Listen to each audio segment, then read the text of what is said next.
December of 1989, Carrie O'Brien Kruger was living with her husband Tracy and their 3-year-old daughter Megan in Burlington, Wisconsin. At the time, the 31-year-old mother was working in the public relations department of Gander Mountain, an outdoor retail company known as Gander Outdoors. According to Tracy, Carrie's coworker called her on the evening of December 5th, asking her to join them for a trade show in Wyoming the next day. It would be a last-minute trip as she was replacing a coworker who couldn't make. She packed her suitcase that night and planned to leave 4:30 a.m. the next morning to drive to Chicago, Illinois, where she would meet up with another coworker and catch a flight from O'Hare International Airport. She planned to return the following Sunday. Tracy remembered Carrie saying goodbye to him before she left on the morning of December 6th. A neighbor recalled seeing a black car outside of Carrie's home around 4:30 a.m. with a man in the driver's seat. According to their daughter Megan, the neighbor also said that she saw Carrie get into the car, but it's unclear what series of events is correct. Later that morning, Tracy got a call from one of Carrie's coworkers, asking where she was and why she hadn't shown up to work. Tracy told them that Carrie was at a trade show in Wyoming, only to find out that there was no trade show scheduled for that date, and that Carrie was not asked to attend any event at that time. So where had Carrie gone?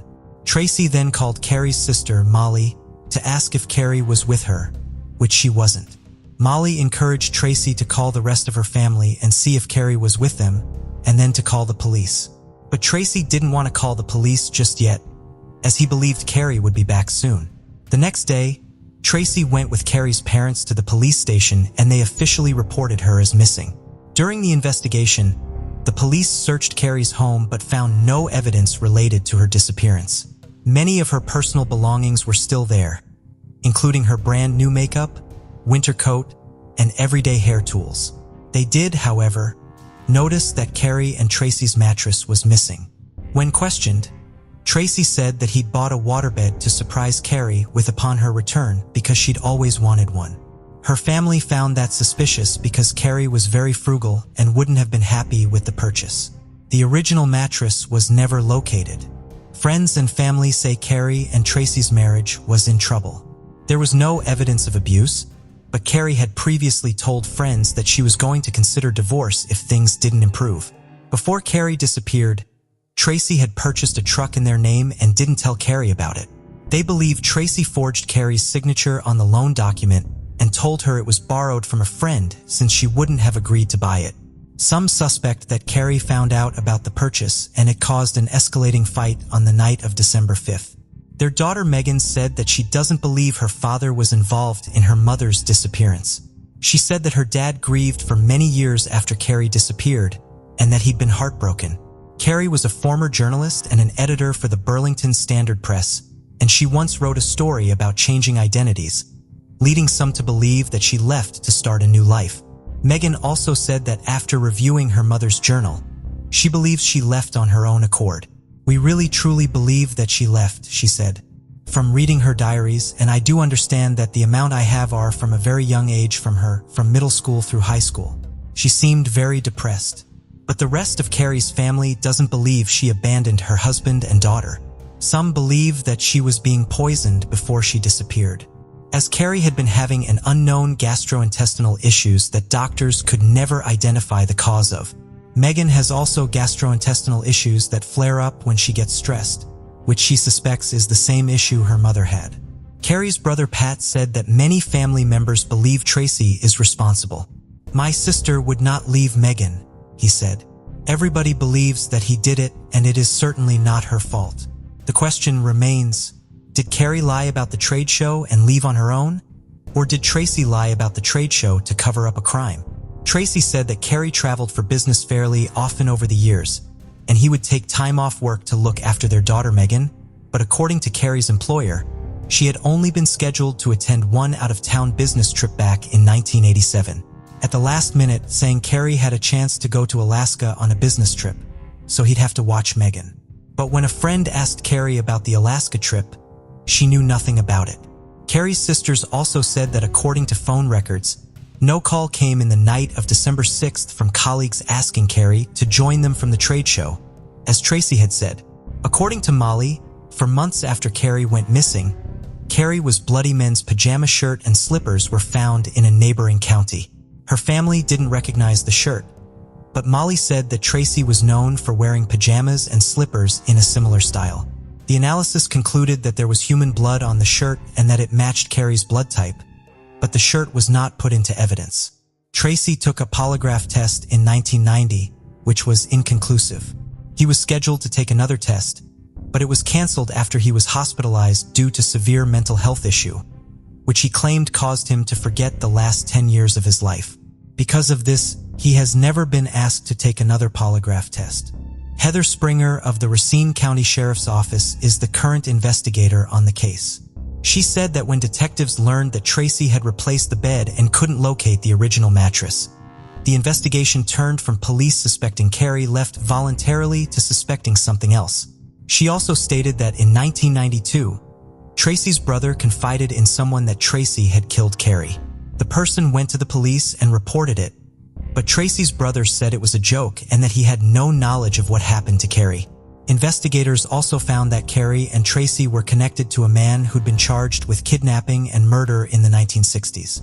They interviewed the man but concluded he was not a person of interest. After Carrie disappeared, her parents received a fake severed finger in the mail and a CD with Guns N' Roses song, "Used to Love Her" on it. The song contained the lyrics, "I used to love her, but I had to kill her." No one was able to determine who sent the items to the family. The investigation into the disappearance of Carrie O'Brien Kruger is still ongoing, and no arrests have been made. Her story has been featured on Dateline NBC and the true crime podcast, Banished.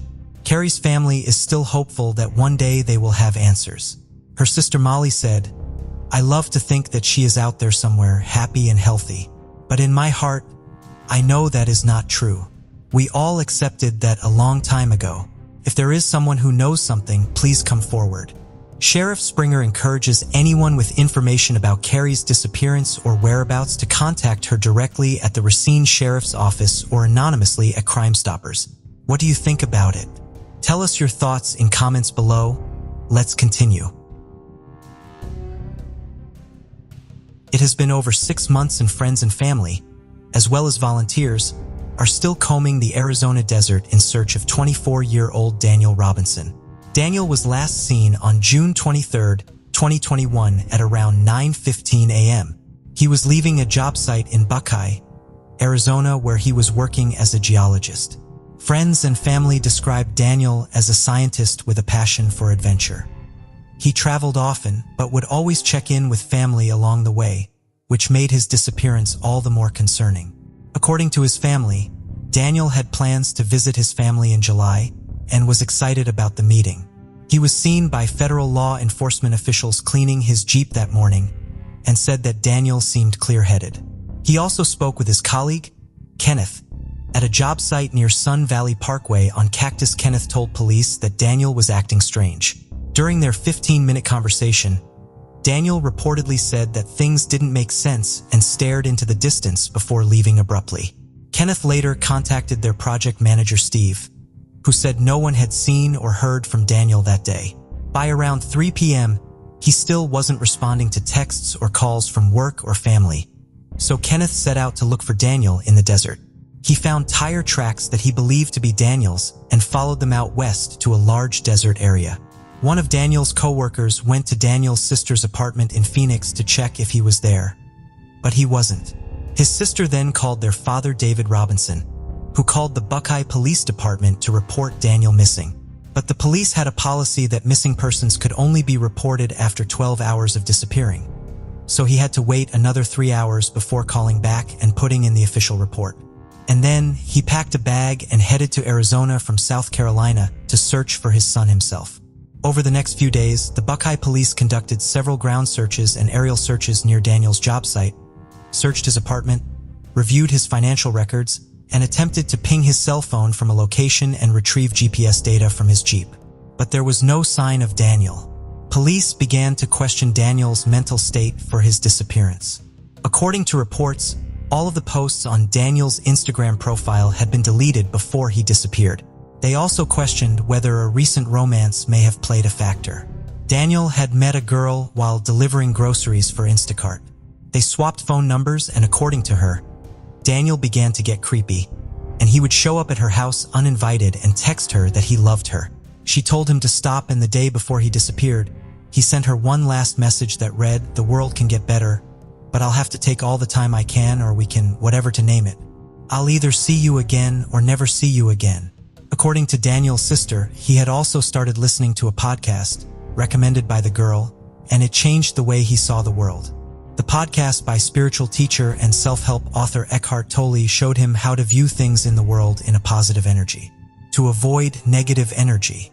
On July 19, 2021, a rancher found Daniel's blue Jeep Renegade in a ravine less than 3 miles from his job site.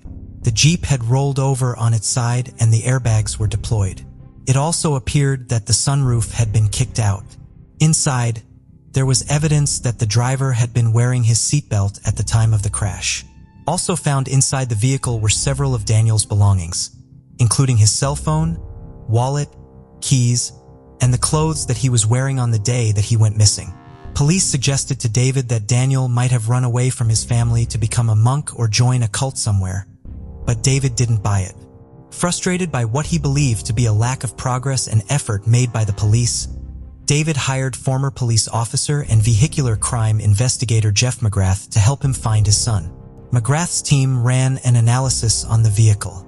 According to the Jeep system, the vehicle was involved in a collision around 1 p.m. on the 23rd, approximately 4 hours after Daniel was last seen, but no one knows what happened during that gap in time. Their report also uncovered a few abnormalities. They also found that the damage on the Jeep didn't match the terrain. A few months later, Buckeye police ran their own analysis on the vehicle. According to their findings, the Jeep was involved in a rollover crash, which was the only car crash recorded in the vehicle system. The Jeep's speed increased right before the impact, leading investigators to believe that the driver was attempting to drive up the other side of the ravine. More than 40 ignition cycles were recorded after the crash, which could indicate the driver trying to restart the engine, though it's unclear how many of those ignition cycles occurred during the tow recovery. Police also stated that the 11-mile discrepancy between the crash data report and the odometer reading wasn't as strange as it may seem. In July of 2021, a human skull was found south of the Jeep crash, but it was later determined that the remains did not belong to Daniel. Additional remains were also found during the search, but they belonged to animals. According to David, several other human remains have been found in the area during their search for Daniel. David recently called for Daniel's case to be changed to a criminal investigation due to what Jeff McGrath and his team uncovered about the crash. On the change.org page he runs, David says, "Since my son has been reported missing, the Buckeye Police Department has done very little. The shortcomings of the Buckeye Police Department have been plentiful. Unfortunately, I have found that they have lied or approached the investigation in a nonchalant manner on several occasions." Daniel's family and friends continue to search for him in Arizona, supported by a crew of volunteers. Daniel is described as 5 feet 8 inches, African-American man, approximately 165 pounds, with black hair and brown eyes. He is missing part of his right forearm, including his hand. The family has set up a change.org petition and GoFundMe page to gather donations and increase interest in the case. Before we proceed, I've got an exciting surprise for you. We've launched a brand new channel dedicated to intriguing content such as old historical mysteries, cold cases, and particularly chilling horror stories perfect for bedtime. Drop a comment letting us know if you're a fan of horror stories or not. You can find the link in the description below. Let's find out who will be the first to explore it. Alright, let's dive back into the video. The Hood River County Sheriff's Office in Oregon is looking for answers to a decades-long cold case. In June of 2003, human remains, a skull and mandible bone, were found off Forest Road 4410 on Mount Hood just east of Portland, Oregon. When police discovered the skeletal remains, they suspected they belonged to a female victim of homicide. But they knew it would take time to identify the victims since at the time, more than 100 women had been reported missing in Oregon during the 2 years prior. That process ended up taking 18 years, but in 2021, the Oregon medical examiner was able to positively identify the remains as 36-year-old Tisha Dyer. According to family and friends, Tisha was living in Portland, Oregon at the time for disappearance, but hadn't been seen or heard from since 2002. Mount Hood, where the remains were found, is a remote area, and her family say that they couldn't think of a reason for Tisha to be there, as she wasn't an avid hiker or involved in many outdoor activities. The Hood River County Sheriff's Office, in partnership with Crime Stoppers of Oregon, are offering a $2,500 reward for any information that leads to an arrest in the case. Anyone with information regarding Tisha's disappearance and murder can submit an anonymous tip at crimestoppers.com. There is very little on this particular cold case. 62-year-old Leon Francis was a husband, father, grandfather, and veteran of the United States Marines. He lived on Wind Drive in Newport News, Virginia with his wife, Daphne, until his disappearance on the morning of January 14, 2020. Daphne would be the last person to see her husband before he went missing. At 5:30 that morning, she was sitting in her den, talking to her daughter over the phone when Leon came into the room carrying an umbrella. He kissed his wife and said good morning as usual. When Daphne asked what he was doing with the umbrella, he responded happy birthday, which was unusual, as it was not the birthday of anyone in their family. Daphne fell asleep on the couch after finishing her phone call. When she woke up at 7 a.m., Leon was nowhere to be found. He had left behind his glasses, identification, bank cards, and medication. A neighbor's security camera showed Leon walking, still with his umbrella, down a street 1 block south of Wind Drive at 6:49 a.m. The umbrella was later found behind a Wendy's.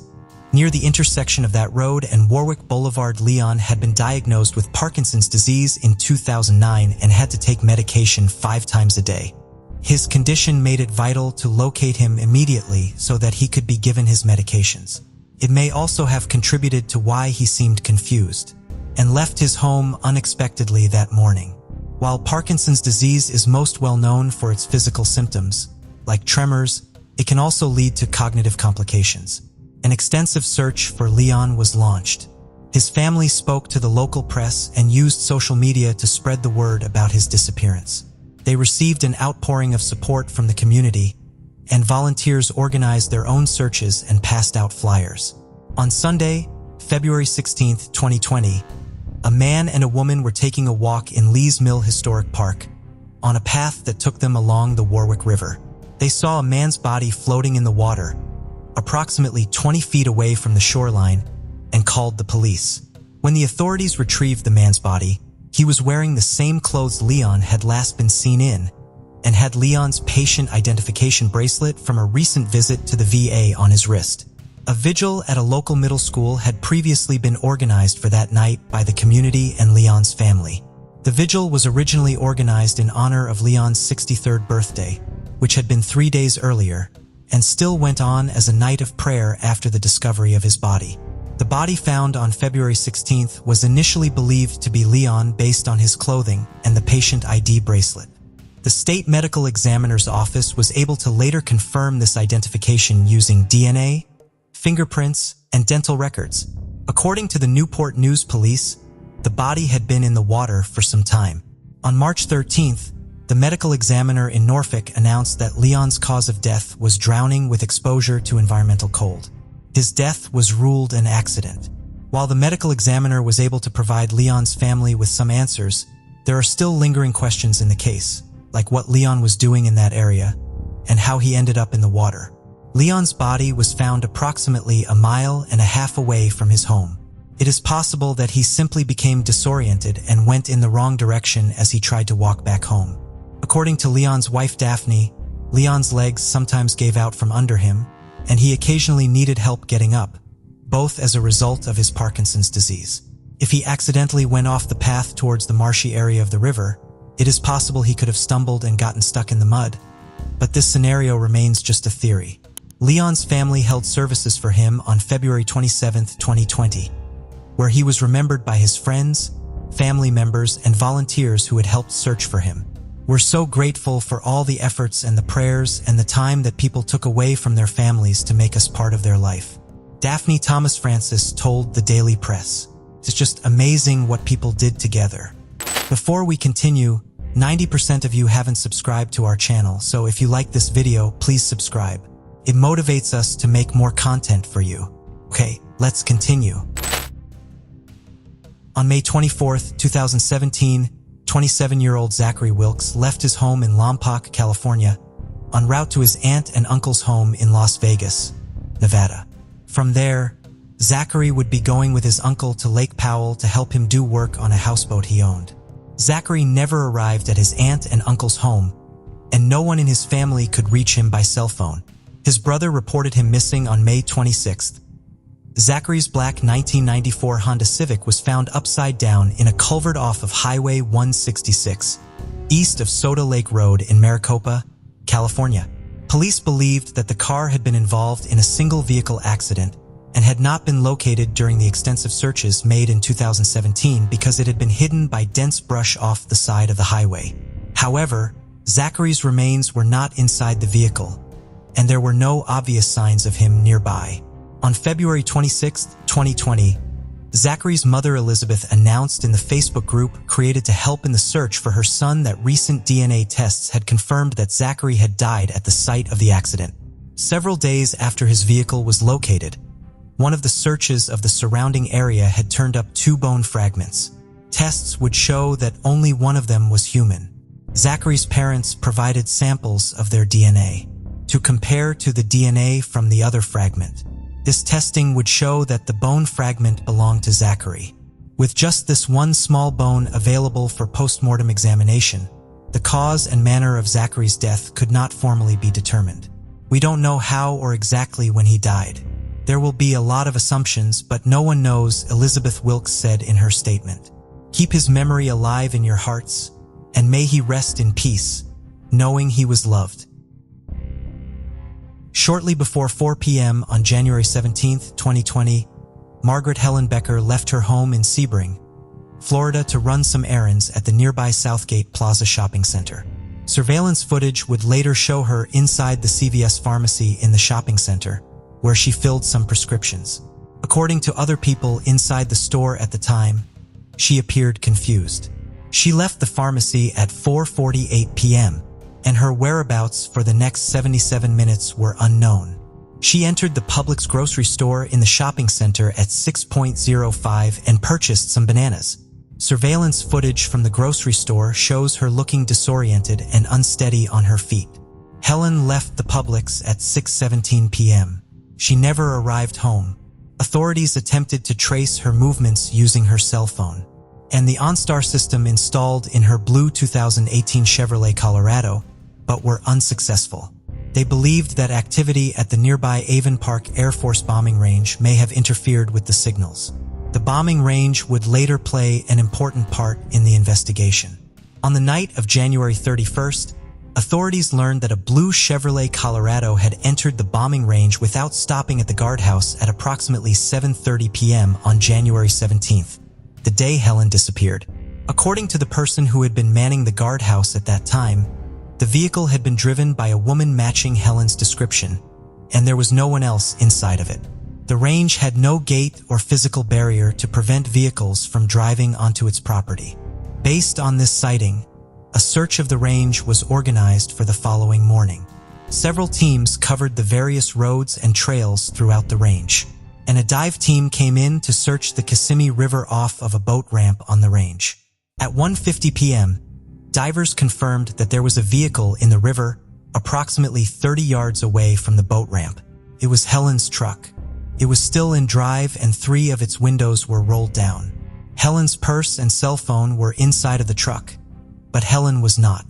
Divers would continue searching the water for her remains, but were unsuccessful. The formal search for Helen was called off on February 14th. Authorities are confident that there was no foul play involved in the case. Despite being in the water for so long, Helen's cell phone still worked after it was charged, and the Highlands County Sheriff's Office was able to use it to fill in the timeline of Helen's movements on January 17th. It appears Helen spent the 77 minutes after she left CVS and before she entered Publix, in the parking lot of the shopping center. After she left Publix, she began driving north on US 27. Instead of turning left onto one of the 2 roads that would have taken her back home, she instead turned right onto Sebring Parkway. She made several more right turns which brought her to the bombing range and several more right turns after she was on the property that brought her to the boat ramp, which she appears to have driven off of, not realizing she was going into the water. Individuals with dementia are known to generally turn in the direction of their dominant hand when faced with a choice while they are in a confused state. Helen Becker was reportedly right-handed. While she has no documented history of dementia, some of her behavior on the day she went missing indicates that she may have been having cognitive difficulties at least on that day. She appeared confused and unsteady while performing her usual errands, and authorities later learned that she had attempted to pay for her bananas at the Publix using a bank card that she had previously reported as lost, before ultimately using cash to complete her transaction. The Highlands County Sheriff's Office is waiting on downloads of data from Helen's vehicle to see if they will provide any additional information, but they do not expect them to change the direction of the case or answer all of the questions in the case that may never be definitively addressed. This update has not been conclusively linked to a case previously featured on this channel, but since there is an appeal to the public for information involved in it, I have decided to include it in this video. In January of 2020, reporter Joseph Kohut of the Scranton Times-Tribune received an anonymous letter. Your story made me realize that it is not too late to tell what I feel I should have reported to the state police or the Scranton police that night more than 30 years ago. Letter opened. It was signed, perhaps, just a foolish old woman. The writer of the letter claimed that one night, more than 30 years ago, she had driven onto Interstate 81 North at the music entrance. While on the interstate, she heard a female scream. She then saw a fire and heard the screams intensify. After the screaming stopped, she could smell burning rubber and fuel. The other people in the car with her, including her husband, dismissed the incident as teenagers throwing a party in the woods off of the interstate, but she could not shake the feeling that the female she had heard screaming had been killed. However, she never reported the incident. Authorities do not believe that the letter's author is foolish, based on some of the details she provided in her letter. There was information in there that the time frame fit with other high-profile cases that had gone on in the same time. Scranton Police Captain Dennis Lukashevitz told ABC 16 News. Based on some of the details relayed in the letter, the incident the letter describes may be tied to Frank Ossolani. Ossolani was convicted of the 1989 rape and murder of Renee Waddle. The burning body of the 9-year-old had been located along a private roadway. Ossolani is currently serving life in prison. While he has only ever been convicted in this one case, Ossolani is a suspect or person of interest in 3 other major unsolved cases in Scranton, which occurred between 1978 and 1987. I have previously featured one of these cases, the 1986 disappearance of Michelle Jolene Lakey.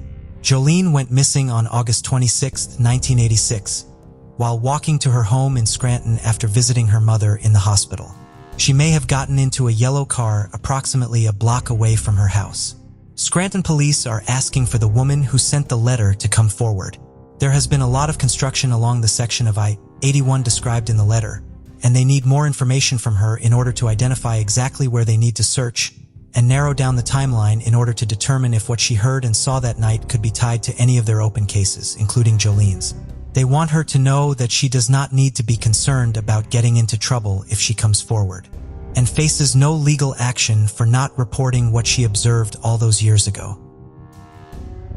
Nick Maas was born in the Netherlands in 1939 and emigrated to Canada in 1957. 2 years later, he began working as a clerk for the Bank of Montreal. He was employed by them for the next 35 years, steadily moving up to positions with more and more responsibility. His various positions had him working in Halifax, Montreal, and Vancouver over the years. He was an active member of the Dutch-Canadian community and belonged to and held leadership positions in professional associations for this community. Nick married and had 2 children, but that marriage ended in divorce. In 1984, he met the woman who would become his second wife, Lisa. Lisa had also been married before and was also an immigrant, having been born in China. In Vancouver, she was working as a hairstylist. The couple met at a hair salon on Cambie Street, where Lisa would cut Nick's hair. Nick did well in his banking career and eventually became the manager of the elite private banking center at the Bank of Montreal.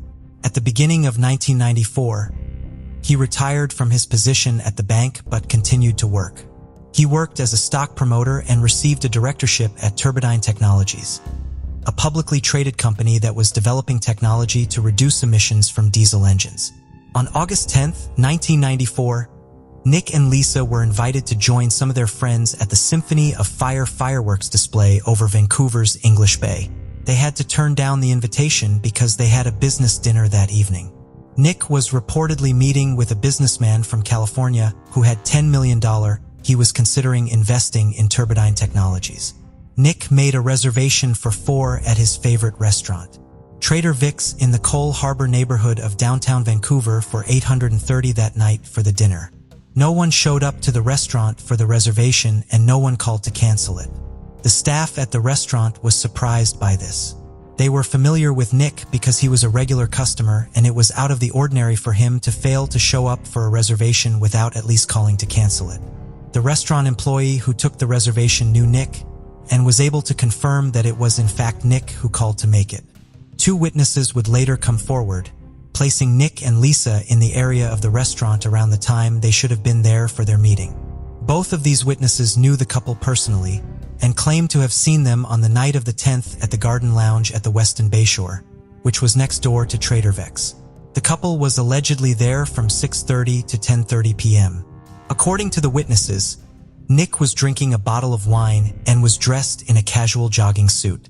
Lisa appeared to have come there straight from work, still dressed in the clothes she wore at her job. Neither witness believed that Nick and Lisa were dressed as though they were on their way to an important business appointment. The following morning, August 11th, Lisa made 2 phone calls from her husband's cell phone. She called the salon where she worked and left a message with a coworker that she had been called away for a few days for a court case. She then called Nick's business partner to say that he would be gone for a few days. Cell phone records would later show that the calls had been routed through a repeater on Bowen Island. This means that the calls could have been made from or near the couple's home in North Vancouver, or from a fairly large area along the coast. No one saw or heard from Nick or Lisa after these phone calls. After a few days, Lisa's sister became concerned and went over to the couple's home. When she arrived, she found the front door unlocked and the security system disarmed. There were 2 plastic zip ties on the floor by the front door of the home. The couple's 17-year-old Persian cat, Spider, was alone in the home with no food. According to Nick's children, he adored Spider and would never have left him uncared for. The couple's car was in the driveway, and their passports had been left behind. Their bank accounts were left untouched. While some have speculated that Nick and Lisa had entered some sort of witness protection program, the 2 main theories about their disappearance are that they met with foul play or that they staged their own disappearances.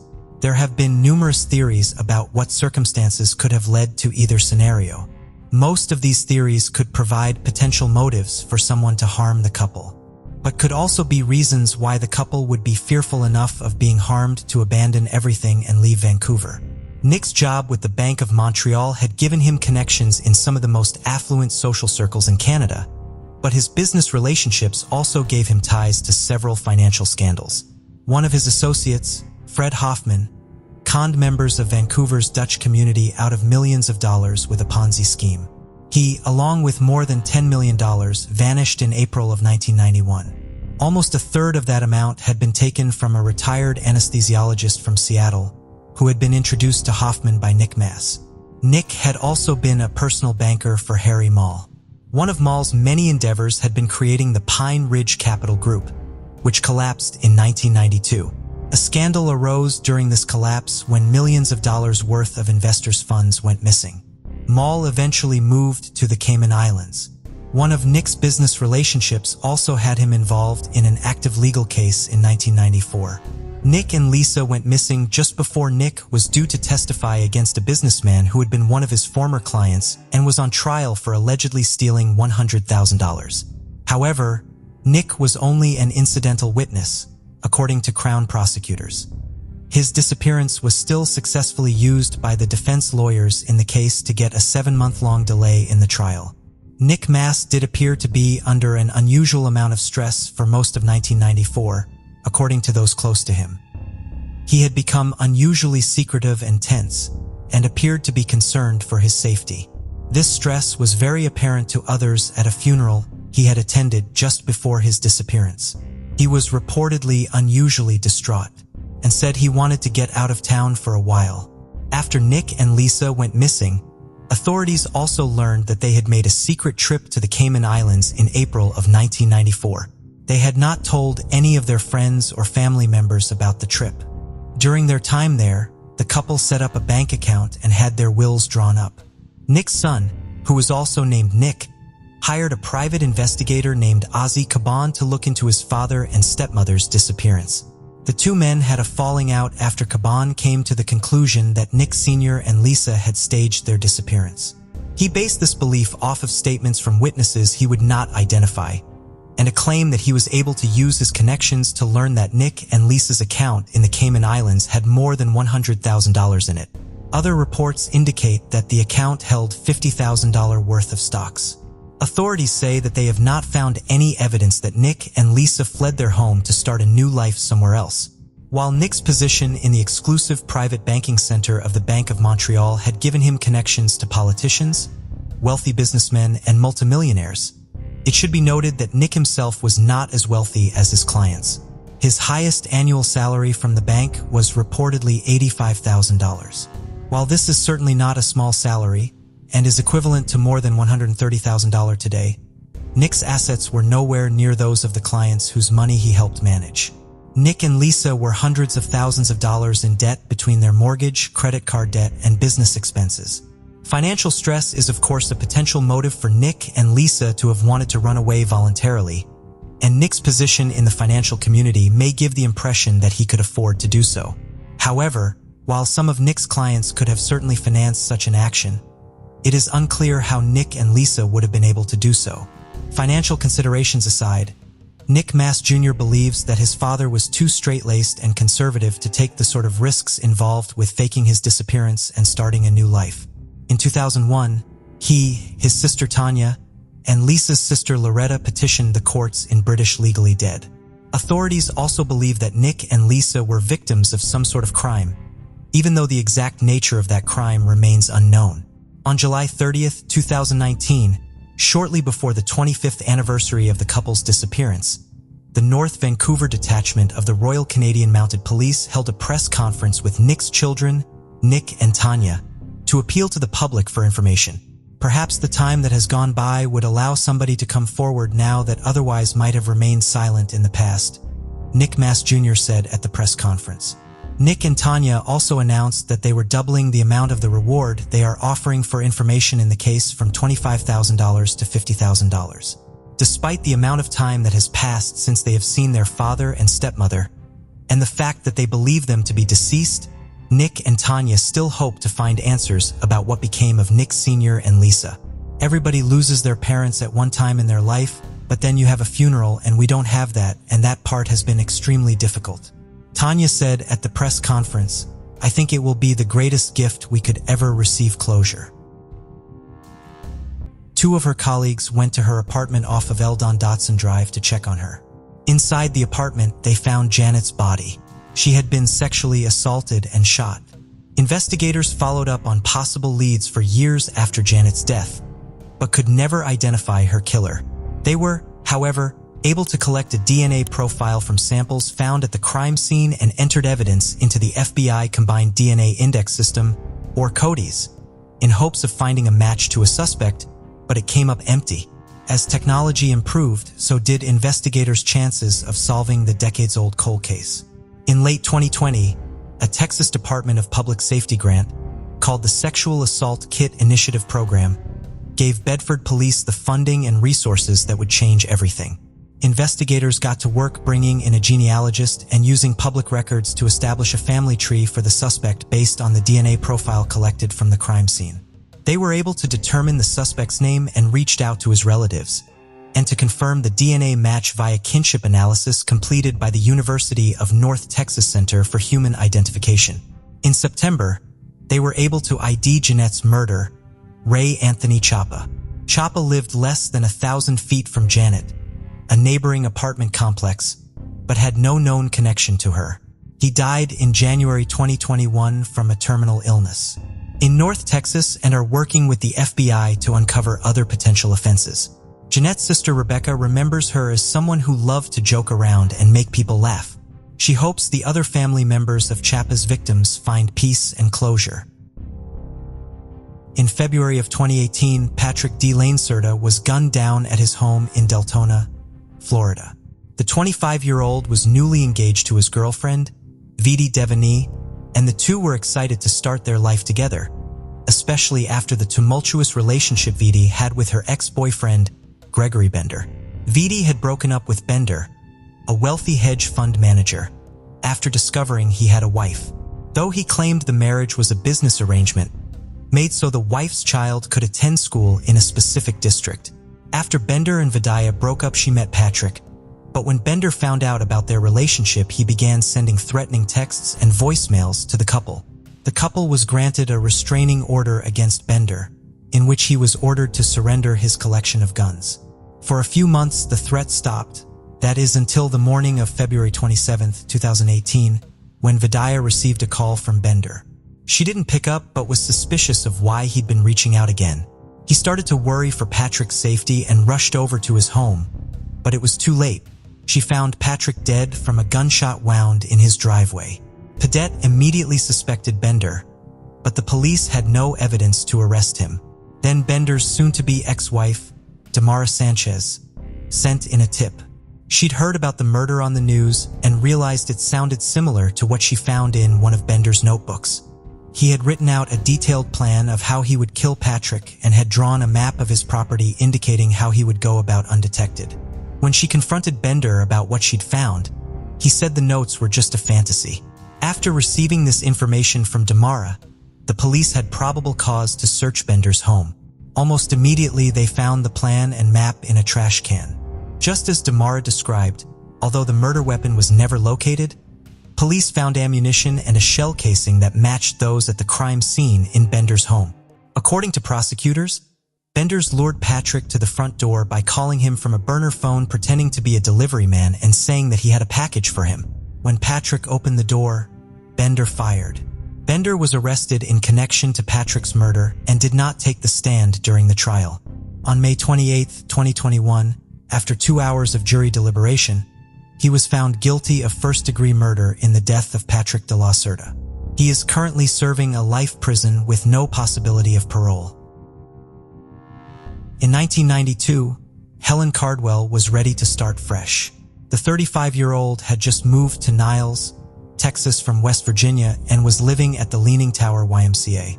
She was about to start a new job as a technician at the Lutheran General Hospital. But when her sister came to visit her on November 7, 1992, she found Helen strangled to death in her room. The police were never able to identify a suspect, but were able to gather DNA samples from the crime scene. Eventually, the case went cold. In 2020, Niles Police Department formed a cold case team dedicated to solving Helen's murder. Using modern forensic technology previously unavailable to them, they were able to extract a DNA profile from samples found at the crime scene and matched it to a now 72-year-old man named Richard Sisto. Sisto had been living in the Niles area at the time of Helen's murder, though police wouldn't say if there was a known connection between the two. But even though police were able to identify Sisto as a suspect, they had a hard time locating him until a search in a police database revealed he was already in custody for a parole violation in Harris County, Texas. In August of 2021, police traveled to Harris County to interview Sisto and collect another DNA sample, and in October, he was charged with the murder of Helen Cardwell. Helen's sister Noka expressed her gratitude to the NAZ police. The Genesee County Sheriff's Office has arrested a longtime suspect in the 1997 homicide of Mary Pryor. 80-year-old Mary was a fixture in her town of Lennon, Michigan. She went to Mass 6 times a week and visited the same cafe for lunch and dinner every day, which made her murder all the more shocking to the community. On February 27, 1997, Mary's brother called the police after visiting Mary's home and finding the door ajar. Her beloved dog inside, but no signs of Mary. Her body was discovered around 2 p.m. that day, wrapped in a blanket in a swampy area behind her home. She had been sexually assaulted and beaten, and the perpetrator was never found. In 2002, Genesee County Sheriff Chris Swanson was assigned to the case. He'd kept a copy of Mary's obituary on his desk to make sure he never forgot his mission. In 2004, he interviewed a suspect named Michael Burr, who was a junior in high school at the time of Mary's murder. Though Burr couldn't be arrested at the time due to lack of evidence, they were able to get a DNA sample from him. Swanson told him that next time he saw him, he'd be in shackles and charged with murder. And in November of 2021, that promise came true. Thanks to technological advances in DNA testing, investigators were able to compare the DNA collected from the crime scene to the DNA collected from Burr. And it was a 1 in 1.9 octillion match. Burson has been charged with murder, criminal sexual conduct in the first degree, and kidnapping. It has been 35 years since 4-year-old Jessica Gutierrez was taken from her home in Lexington County, North Carolina, and now the man responsible for her disappearance and murder has been charged. On the night of June 5, 1987, Jessica was sleeping in her room with her 6-year-old sister Becky, but when their mother Deborah woke up the next morning, Jessica was nowhere to be found. The room was littered with paper, the front door was open, and the curtains were torn off the window. Becky told her mother that Jessica had been taken by the man with the magic hat and beard. Their mother then called the local law enforcement, who conducted an unsuccessful search of the area. Investigators determined that someone had broken into their home and had taken Jessica before leaving at the front door.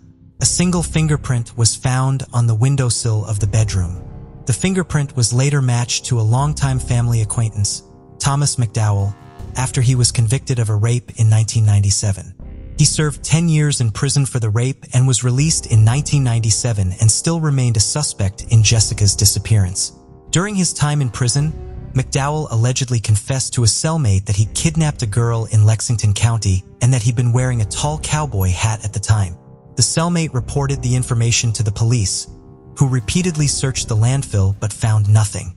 Authorities questioned McDowell, who offered to confess to the crime in exchange for immunity from prosecution, but that was denied. At the time, there wasn't sufficient evidence to prosecute McDowell for the crime. But in 2020, the Lexington County Sheriff's Office cold case team took another look at Jessica's case. With the help of the FBI, analysis from the Child Abduction Rapid Deployment Team, and prosecutors from the South Carolina Attorney General's Office. Attorney General Alan Wilson said newly discovered information helped them confirm McDowell was the perpetrator. Jessica's mother, Deborah Gutierrez, was relieved her daughter's killer has finally been caught. "I'm glad God brought me to see it," she said. "I prayed he would bring me through it, and we waited for this a long time." In January of 2022, McDowell was taken into custody and charged with kidnapping, first-degree burglary, and the murder of Jessica Gutierrez, who is still missing and presumed dead. He is currently being held at the Wake County Detention Center without bail. Marissa Harvey was 15 years old when she found out she had a half-sister. She had been adopted when she was 3 and was living with her family in New York when one day in December of 1977 her newfound sibling showed up at her door.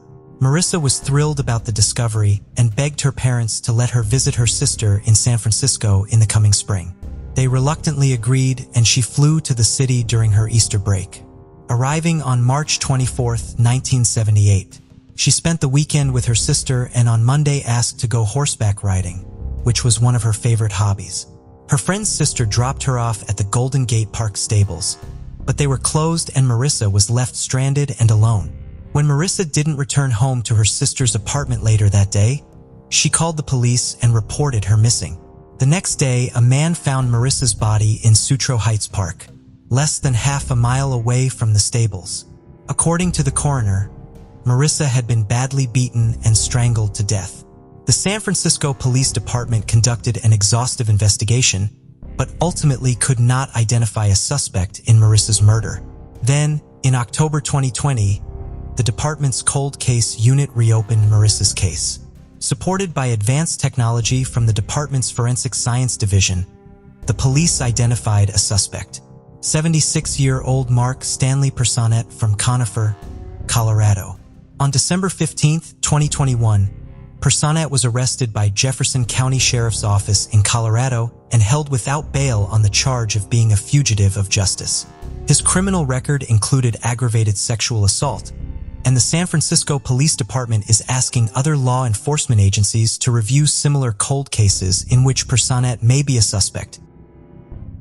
Investigators in Connecticut have solved a 2001 cold case after re-examining a conch shell used in the murder. Rosemary Monise of New Bedford, Connecticut was found dead in her home on March 23, 2001, when her father stopped by to pick her up for a doctor's appointment.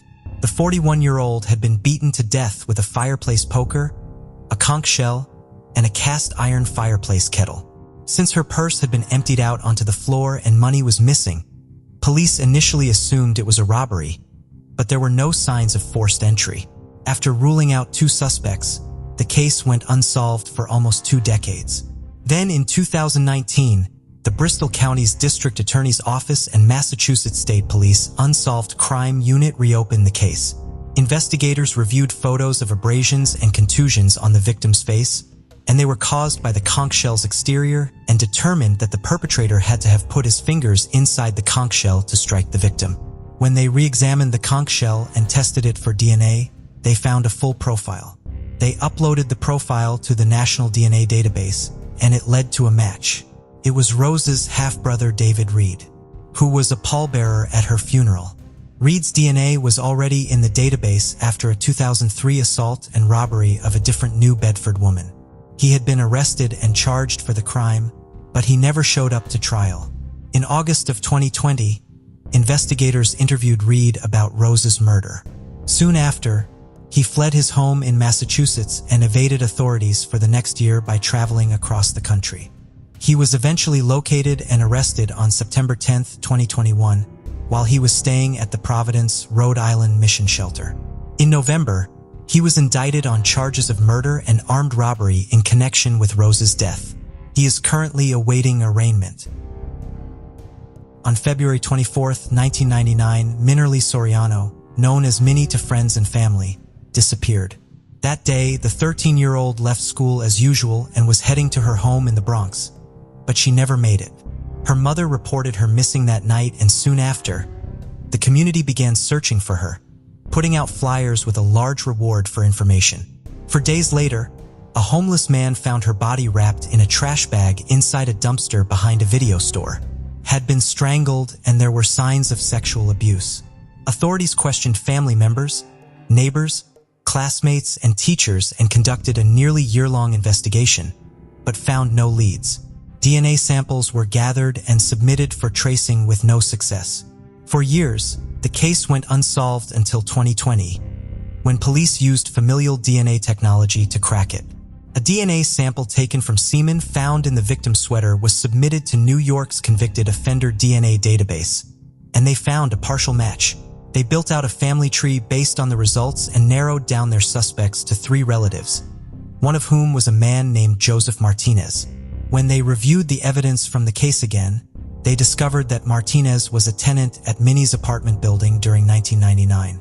They also had notes from the initial investigation quoting Martinez saying that he remembered seeing Minnie around the building. In recent years, Martinez became known as Jupiter Joe, a sidewalk astronomer who would set up his telescope on New York City sidewalks and offer viewings and mini lessons about the stars to kids. In Minnie's notebooks, investigators found lists of astronomy-related websites, as it was something she was also interested in. Investigators collected a DNA sample from Martinez, and it was a match to the DNA found on the sweater. In November of 2021, he was arrested and charged with 2 counts of first-degree murder. He pleaded not guilty to the charges and is due back in court on March 7, 2022. This case marks the first time familial DNA technology has been used to solve a cold case in New York City.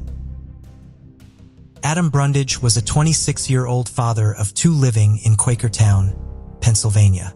He was an avid reader who loved his 2 cats. In early October of 2004, he abruptly disappeared.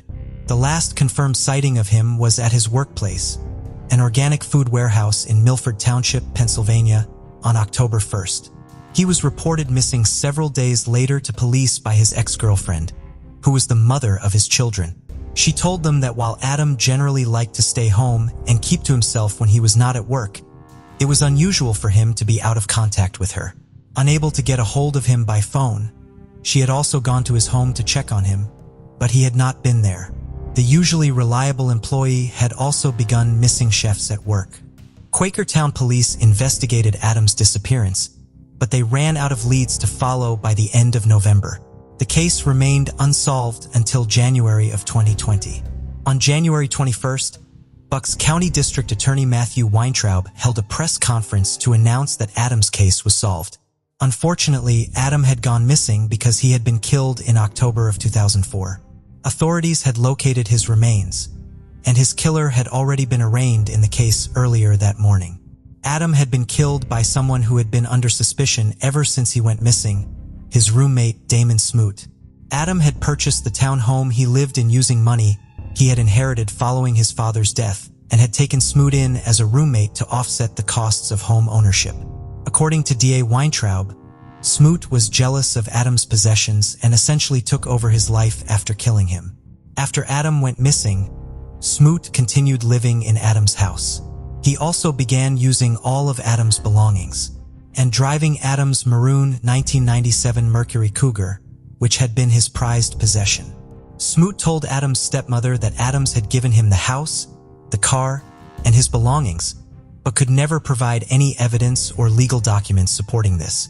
He also gave various excuses for Adam's absence, saying that he was in states ranging from Wisconsin to West Virginia, for reasons ranging from needing cancer treatment to being into running away from paying child support.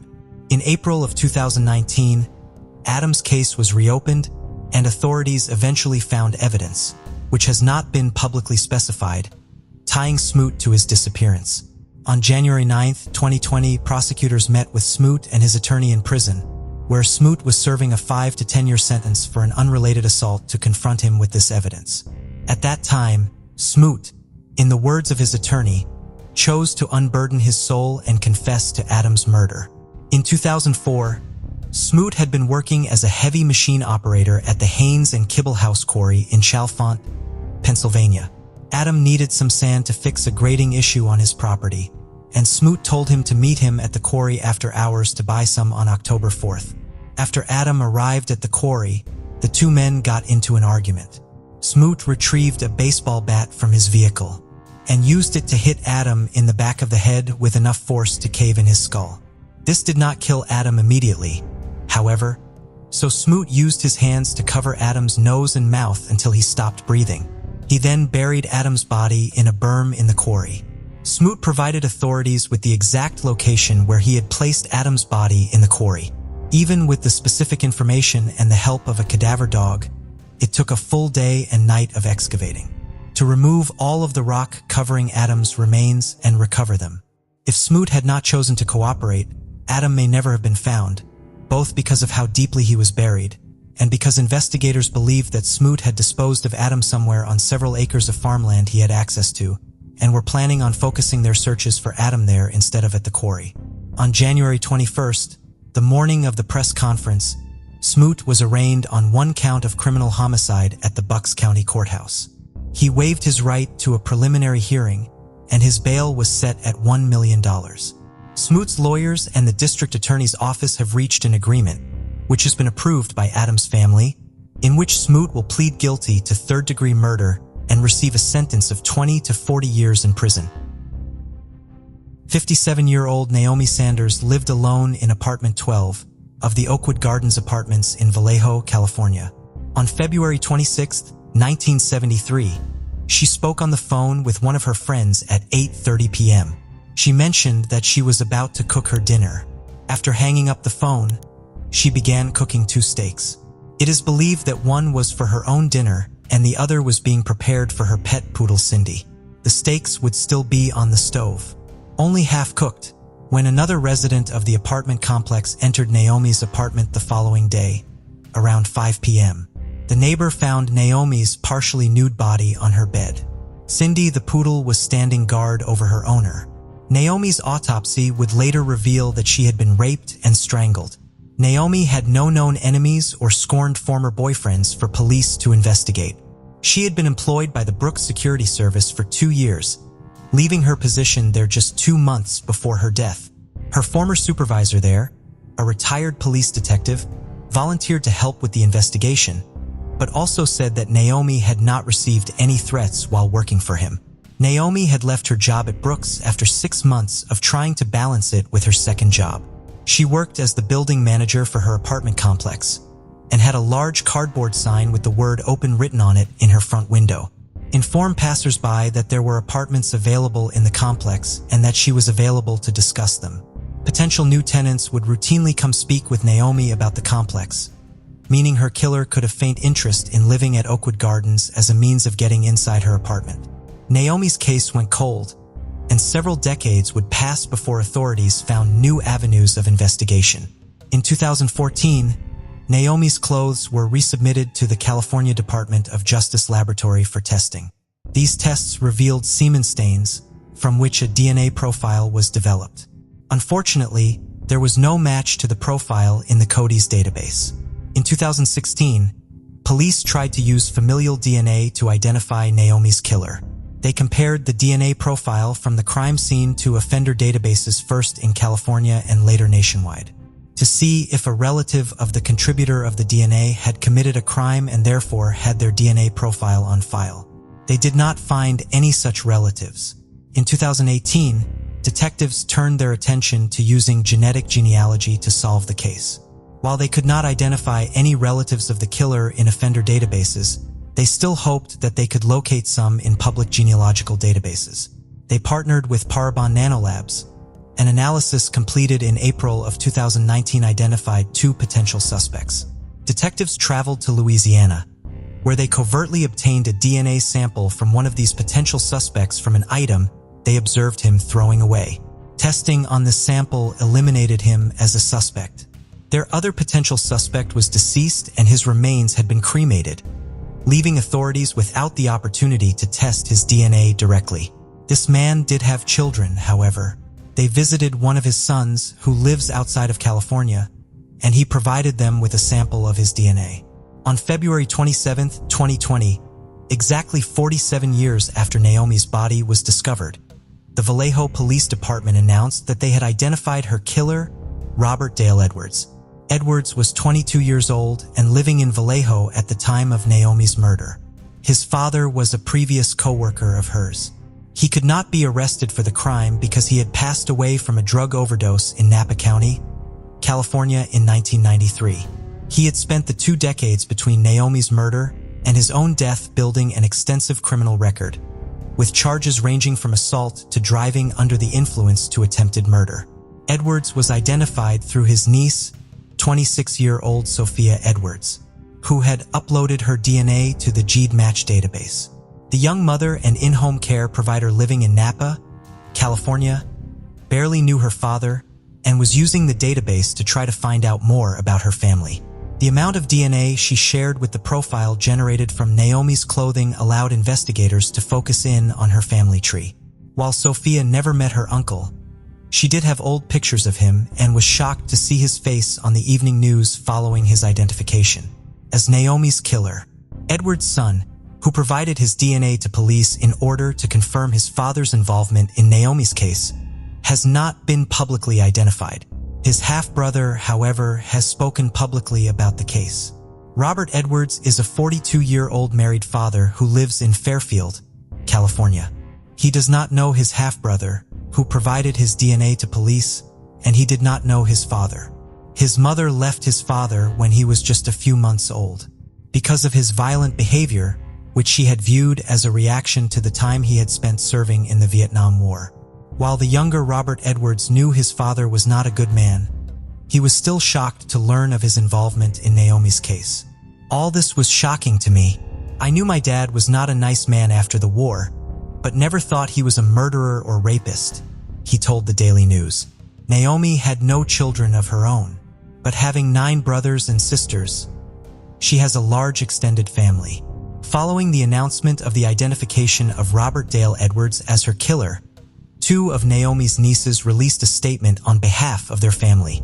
Many family members directly affected by the loss of Naomi have also passed, and unfortunately, They cannot be afforded the truth as to what happened, they wrote. Those of us who do remember the stories of Naomi's life and untimely death can now feel closure thanks to the determination and teamwork of the Vallejo Police Department and partnering law enforcement agencies. May Naomi now rest in peace. In 1992, 57-year-old James Essel was a beloved father and a small business owner. He owned the Sugarloaf Mountain Market, a convenience store in Comus, Maryland. In the early morning hours of March 22, 1992, a customer discovered James' body inside of his store. He had been hit over the head and stabbed 29 times. What little money had been in the store's cash register had been taken. James had apparently fought fiercely for his life, as blood from his assailant was left behind at the scene.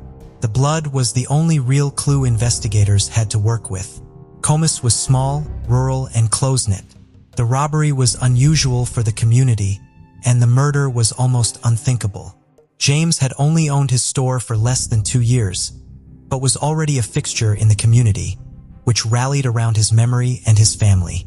Unfortunately, James' case quickly went cold, and the town of Comus and James' family spent year after year without answers. In 2017, however, police were able to use new developments in DNA technology to generate a new lead in the case. They contacted Parabon Nanolabs, who used their snapshot DNA analysis service to generate images of the individual whose blood was left behind at the scene, one showing him as a young man, and another of what he may look like having aged 30 years. These images were released to the public, but did not result in an arrest in the case. Authorities then turned to genetic genealogy to help identify James's killer. Using public genealogy databases, they were able to identify relatives of the perpetrator and eventually identified a potential suspect in late January of 2020. That suspect was 51-year-old Hans Hewitts, who was living in Virginia Beach. On February 10, 2020, investigators obtained a warrant to collect a DNA sample from Hewitts. On February 11th, they obtained the DNA sample from him. When asked about the case, Hewitts only acknowledged once getting into a fight with someone many years before, but he was unaware that the other man had died. The DNA from the cheek swab taken from Hans Hewitts was quickly processed. It was a match to the blood left behind at the crime scene. On February 12, 2020, detectives from the Montgomery County Police Department in Maryland, in conjunction with the U.S. Marshals, went to arrest Hewitts on charges of first-degree murder, felony murder, and robbery with a dangerous weapon. Authorities went to Hewitts' home on Maitland Drive, where they found him inside of his car. When they tried to arrest him, Hewitts pulled a gun. A neighbor was recording the brief police standoff from down the street. And on the video, police can be heard telling Hewitts several times to put down his weapon. He did not. Hewitts was then shot and killed.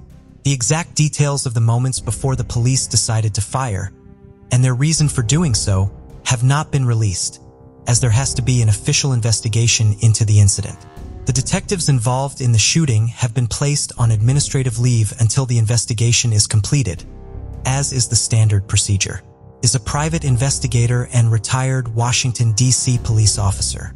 The couple had only been married for 6 years, but had known each other since they were children. Haiti does not believe that her husband, who did not have a criminal record, committed the crime, and has stated that she will be working to clear her husband's name.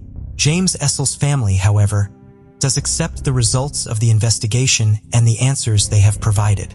I wish the guy could have served time for the crime, but it's just a relief. James' daughter, Perpetua Edwards, said, "To know that it's over is a huge relief for me and my siblings." An 844 AA had originally been part of the American Airlines fleet. It was manufactured in 1975 and flew for the airline for more than 25 years. In January of 2002, the aircraft was sold to Aerospace Sales and Leasing, a corporation in Miami, Florida, after American Airlines retired it from service. Because of the airline's strong maintenance program, N844 AA was still in very good condition. The following month, the plane came to the attention of the man who would bring it to Africa, Keith Irwin. Irwin was a 57-year-old entrepreneur from South Africa. He had recently entered into a joint venture with Cargo Air Transport Systems, a company based in South Africa that had recently been awarded a contract to transport fuel to diamond mines in Angola. Angola's ongoing civil war had made ground transportation to the mines essentially impossible. Transporting goods by air was exceptionally dangerous, but still had a higher chance of success. The joint venture's sole investor supplied $450,000 for the acquisition of an aircraft and flight crews from America. Irwin originally traveled to Miami to meet with a different corporation and lease a different aircraft. He originally planned to lease a 727 for a year and hire 2 flight crews, each with 3 members, for the same amount of time. This deal fell through and Irwin lost $140,000 in the process. The 6 crewmen were still available, however, and Irwin soon met Maury Joseph, the owner of aerospace sales and leasing, who had 3 recently retired 727s for him to choose from. Under his agreement with Joseph, Irwin would purchase an aircraft rather than lease it. The sale price was $1 million, and Joseph agreed to remove the passenger seats from the plane's cabin to make room for the 10 tanks Irwin had purchased to transport fuel. Irwin provided a down payment of $125,000 and was supposed to pay the rest of the amount he owed within 30 days. Irwin was allowed to take the plane to Angola, but Joseph sent one of his employees, Mike Gabriel, along with the 6 crew members to ensure that the remainder of the money would be paid. Keith Irwin, Mike Gabriel, and the 6 crewmen left Miami on N844AA on February 28, 2002. However, they did not arrive in Angola until March 14th. Irwin and his partners had failed to acquire the necessary permits to land the plane in Angola, leaving them in limbo for 2 weeks. They were finally able to pay the necessary fees and secure the required permits to land at the airport in Luanda. During this time and through this process, Irwin also spent all of the remaining $185,000 that had been invested in the joint venture. Several of the 6 crew members who had come to Angola to fly the 727 had previously worked in various parts of Africa. But the conditions they faced on this job were far worse than any they had previously worked under. The apartment where they were housed in Luanda had no drinkable water or electricity and was near an open sewer. They were concerned about the heavily armed security guard assigned to the project. Of most concern to them was the fact that their passports had been taken away from them by the company that had hired Irwin's joint venture to transport fuel when they arrived in Angola. Their request to get the passports back was denied by the company, and they only received them after getting the U.S. Embassy to intervene. 2 out of the 6 crew members flew back to the United States once they had their passports back without receiving any of the salary they were owed. The other 4 crewmen stayed on in hopes of eventually being paid once all of the problems surrounding the venture were worked out and they were able to begin making the flights they had been hired to perform. Those flights would not begin for several more weeks. In addition to losing 2 of the members of his crew, Keith Irwin also lost his partner, Cargo Air Transport Systems, and had to find a new backer for the venture. He ultimately found one, but his 727 would now be making fuel deliveries for a new client. Despite all of the problems with the business side of the operation, the 727 finally began making delivery flights in April. In 2010, one of the members of the flight crew spoke to reporter Tim Wright, but asked that his name not be disclosed. He was an Air Force veteran with 30 years of flight experience, and he described the conditions he faced during the delivery flights he made while working for Irwin as the most dangerous flying in the world. He and his fellow crew members had to base their approaches and landings to their destination at the diamond mines around avoiding ground fire, and the runways they had to land on were not paved, so their landing gear would often get stuck in the dirt. The runways were also not flat, and they witnessed other planes from competing companies crash on them. After seeing one of these accidents, the anonymous crew member fabricated a story about his mother being ill as an excuse to ask for time off to return to the United States. He did not return to Angola.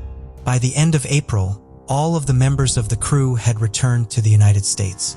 Keith Irwin was able to find a local crew to continue flying the plane and making the fuel deliveries, but by May of 2002, his long-troubled venture completely collapsed. Around this time, Irwin believed he was being followed by someone hired by one of his partners. He began blocking the door of his hotel room at night. One night, he heard someone insert a key card into the lock in his door, and the door unlocked. Whoever unlocked the door could not enter the room because of the chair Irwin had wedged under the door handle, and was scared off when Irwin began yelling at him.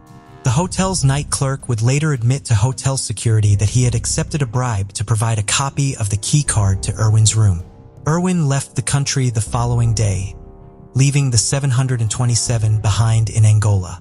Despite its age, N844AA was essentially in mint condition when it was first brought to Angola, but after only 17 delivery flights, it was practically falling apart. The harsh flight conditions it faced, as well as the stress of carrying tanks it was not designed to transport, rendered the plane worthless. It would never be of any value again.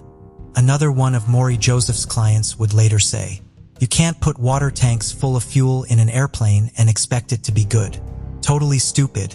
The plane remained parked at the airport in Luanda, accruing parking fees on top of the other fees and bills the aircraft had accrued during its brief period of use in Angola.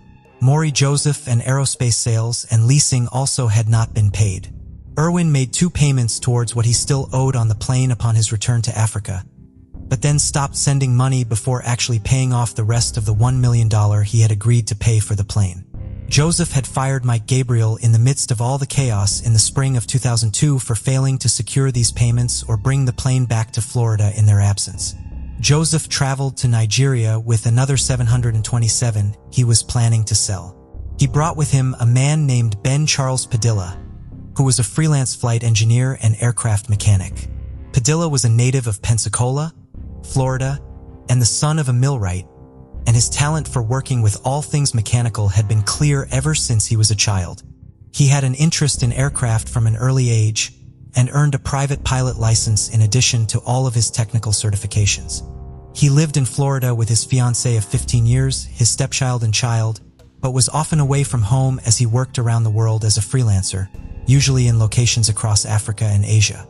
Ben came to Nigeria with Maury Joseph and the 727 to help with its transport and to explain its systems to its new owner once the sale was fully negotiated. In April of 2003, Joseph then sent Padilla to Luanda to oversee the process of making the repairs on N844AA necessary for it to return to service. While the plane as a whole was essentially junk at this point, it had relatively new engines which were still of value. In order to recoup some of the losses he incurred from his disastrous deal with Keith Irwin, Joseph put the engines alone up for sale. He found a buyer for them in Johannesburg, South Africa, and needed N844AA flown there so that they could be removed from the plane and the sale could be completed. In Angola, Padilla was able to make arrangements with Air Gemini, an airline based out of Luanda, to make the necessary repairs to the 727 at their repair station at Quattro Delaware Figueroa International Airport. He hired local mechanics and oversaw the work, which progressed according to plan. In May, he hired crew members, again through Air Gemini, to help him fly the newly functional plane to Johannesburg on May 26th. On May 25th, Padilla and John Matantu, a worker from the Republic of the Congo Padilla had recently hired, took the plane out of Air Gemini's hangar and onto a runway in order to run its engines as part of a systems check. It was during this check that the plane mysteriously took off and disappeared, along with Ben Padilla and John Mutantu.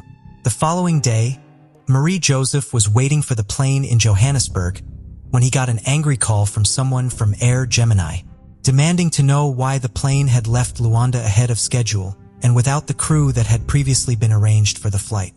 Knowing that he had not authorized any such changes and that Ben Padilla would not have made any such changes without his permission, Joseph notified the U.S. Embassy in South Africa that a large aircraft had been stolen and called his wife back in Florida to ask her to contact the FBI. Given the fact that the plane was seemingly stolen just 20 months after 9/11, American intelligence agencies immediately took interest in the plane's disappearance. The State Department sent word to every American embassy in Africa about the plane going missing. U.S. Central Command considered sending more fighter jets to one of their joint bases in Africa. While there have been reports of the CIA and NSA looking into the case, only the FBI and State Department have had official investigations into the plane's disappearance. The FBI ended their investigation in 2005. There are, of course, a myriad of other reasons why a 727 might be stolen. To be sold on the black market, to transport goods on the black market, to be disassembled for parts, and so on. Not everyone believed that the plane had actually been stolen, however. According to now retired U.S. Marine General Maston Robeson, who was the commander of U.S. forces in the Horn of Africa at the time of the plane's disappearance, the intelligence community also considered the possibility that N844AA had gone missing as part of an insurance fraud scheme. It was never clear whether it was stolen for insurance purposes by the owners or whether it was stolen with the intent to make it available to unsavory characters. He said in 2010. He had lost a lot of money on a plane that was now largely in disrepair, and he had a history of questionable business practices. In the 1990s, Joseph had been the CEO of a cargo airline that ultimately went bankrupt. The Securities and Exchange Commission brought a civil case against him, alleging that he defrauded investors in the airline and falsified its financial documents. Joseph had to pay a fine and was barred from acting as an officer in any publicly traded company as a result of the case. He was obviously contacted by the FBI about his plane's disappearance and volunteered to take a polygraph. The client, who was set to buy the plane's engines, had been with Joseph when he learned that the plane was missing and does not believe that he played a part in the disappearance because of the genuine shock and confusion he displayed at the news. Ben Padilla's family is also adamant that he would not play any part in any sort of insurance fraud. If anybody would say to me that my brother was involved with this, they're full of it, Joe Padilla, Ben's brother, said in 2010. "'Cause I know my brother. He's not gonna do nothing crooked. I know that for a fact." Despite the fact that he was often away from his family, working outside of the United States for various private companies in what were often remote locations, Ben Padilla managed to stay in close contact with his family. The last communication they had from him was an email sent shortly before he went missing. The email was in response to one informing him that his mother had just had a heart attack. He promised to contact her as soon as he could. He never got the chance to before he went missing. According to Ben's family, someone else must have been on the plane that day and forced it to take off, as Ben would not have willingly participated in illegal activity of any kind. It would be easy to dismiss this belief held by the family as a result of their personal bias. But some of the facts surrounding the case do support the idea that Ben was forced to take off on N844AA. The fact that the plane took off at all supports the idea that an unknown person or group of people was involved in the 727's disappearance. It took 3 people, a pilot, a first officer, and a flight engineer, to operate a 727. Only 2 people, Ben Padilla and John Mutantu, are known to have been on board at the time the aircraft took off. Furthermore, Ben Padilla did have a private pilot's license, but he was not trained to operate anything even remotely close to a 727. John Mutantu had no training as a pilot whatsoever. Ben could have filled the flight engineer role, but 2 other pilots would be needed to operate the aircraft. Ben had also made the arrangements with Air Gemini to take the plane out of the hangar this means that theoretically someone could have found out about the check and hid it on board the plane before it left the hangar with plans to take it over. The Padilla family continues to pressure the FBI to reopen the case and help them find answers about what happened to Ben. The Bureau says that this can only be done if new information is discovered. A Florida attorney began working with the family pro bono in 2004 to help facilitate their communication with the State Department and law enforcement. Almost no information is publicly available about John Mutantu, so it is unknown if he has a family who is also waiting and hoping for answers. Over the years, numerous theories have been proposed, and alleged sightings of the plane have been made. It was rumored to have been stripped for parts in Brunei. There was speculation that it was a plane that crashed off the African coast on Christmas, and a pilot claimed to have seen it at an airport in Guinea, its tail number partially painted over. None of these reports ended up being accurate. Perhaps the most obvious explanation for why the plane has never been found is that it crashed somewhere too remote, either on land or in the ocean, for it to be located. However, even if this is the case, the mystery about why it took off in the first place still has no answer. Furthermore, there have never been any sightings of Ben Padilla and John Mutantu, and their whereabouts remain unknown. In the early 2000s, the media in Mexico City began reporting a strange string of murders that followed a similar pattern. Women living alone over the age of 60 were being found robbed and murdered in their homes, primarily by strangulation. The crimes baffled the police, who was targeting the grandmothers of Mexico City. By 2003, 24 older women had been murdered. The media started to speculate it was a serial killer. Given the unknown attacker the moniker El Matavigidas, or the Old Lady Killer. Law enforcement scrambled to keep up with the killer. For many years, detectives dismissed the idea of serial killer that was preying on older women. But with the death of Maria de Los Angeles' Reaper on October 18, 2005, the Mexico City police started to take the case seriously. The police in Mexico didn't have a lot of experience investigating serial killers. Serial killers in the past had been identified as such after their capture. Detectives relied heavily on international experts for their investigation. The Deputy Attorney for Central Preliminary Investigations, Renato Sales Heredia, announced that there was enough evidence to support the theory that there was a serial killer at work. A 100-person team was dispatched to look into the case, led by Guillermo Ziz, who was notoriously known as the homicide prosecutor. It would be the largest manhunt ever undertaken in Mexico. Using evidence from the crime scenes and the victims involved, they were able to establish a modus operandi, or MO. The victims had been older women. They were all over the age of 60. Many lived alone in middle-class neighborhoods and usually were located near parks. There was never any sign of forced entry into the homes. And the attacks happened during the day, and the victims were robbed of cash and jewelry. Heredia told the public that they thought that there could be an accomplice, as described by a witness from the last murder, although an accomplice was never confirmed. Despite police recognizing the severity of the investigation, there was little movement made in the case.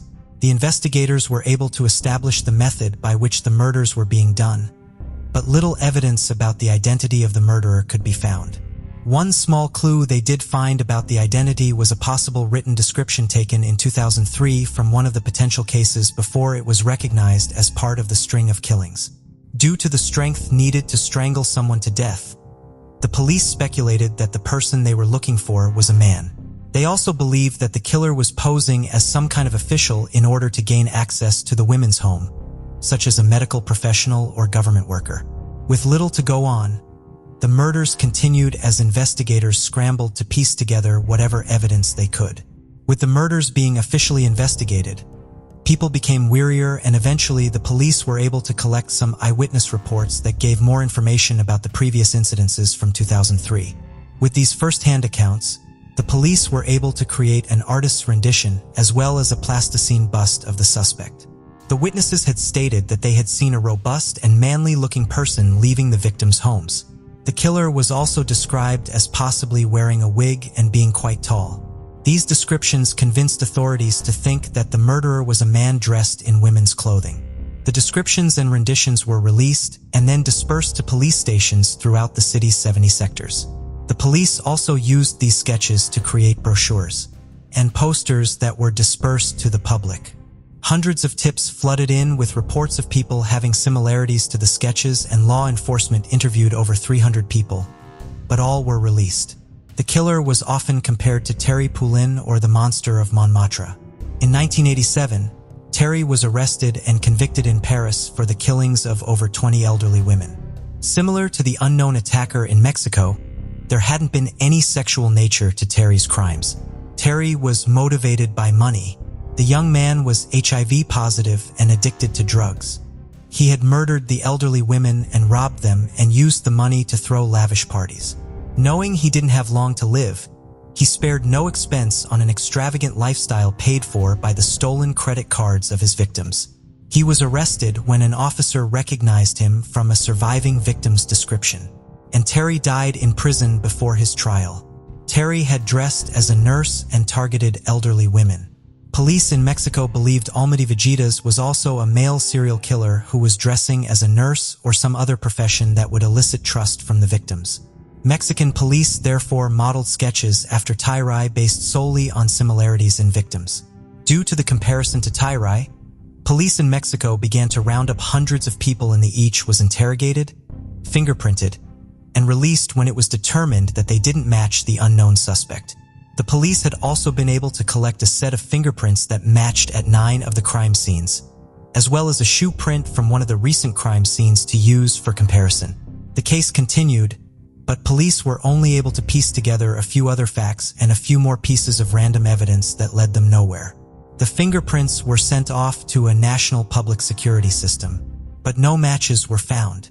The majority of cases took place in Cuauhtemoc and Benito Juarez, although there were cases in 8 other boroughs which made narrowing a location difficult. Police also started to surveil parks and gardens, believing that the murderer was picking their victims while they were out on walks.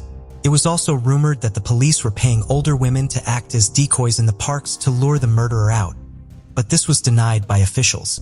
At one point, it was thought that there might be a connection to the painting Boy in the Red Waistcoat by Jean-Baptiste Gros, as 3 victims that were killed close to each other in time owned a copy of the painting.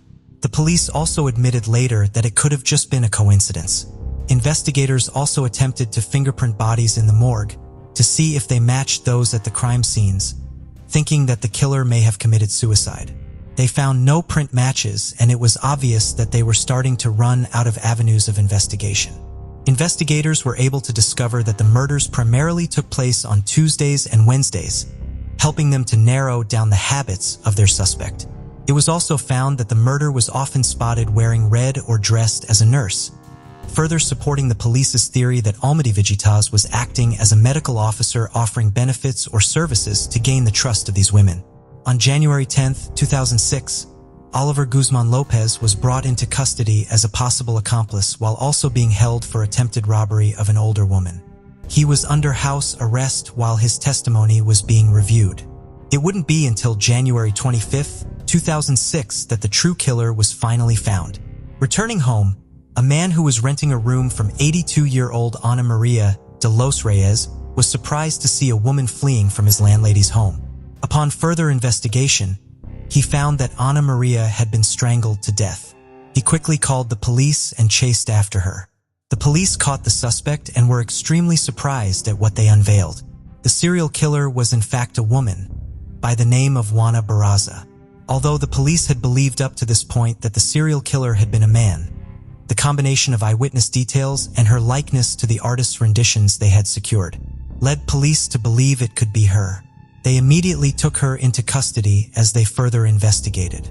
When Juana was arrested, it was discovered that she had paperwork for medical benefits, a social worker ID card, and a stethoscope in her possession despite not being a social worker or a healthcare worker.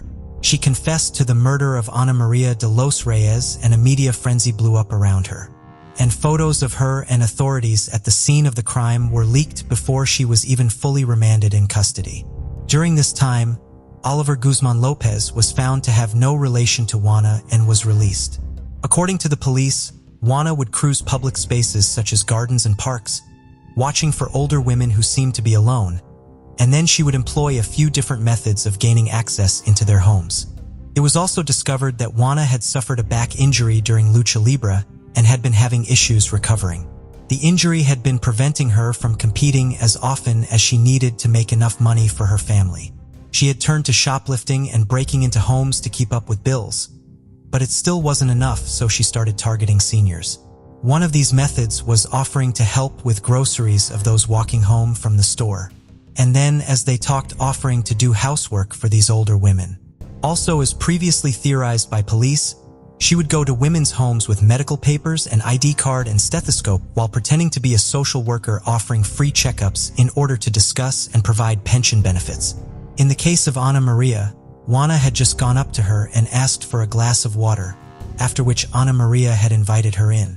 She would then usually strangle her victims using a variety of items, including tights, phone cables, cords to household appliances, and the stethoscope. Juana would then rob the place, taking small trophies while there, such as ornaments and religious objects. Juana dressed very conservatively and had a neat short cropped hair. Because of her appearance, she was able to move around the city freely without any concerns of suspicion, as the police had put out a call for a suspect that was male.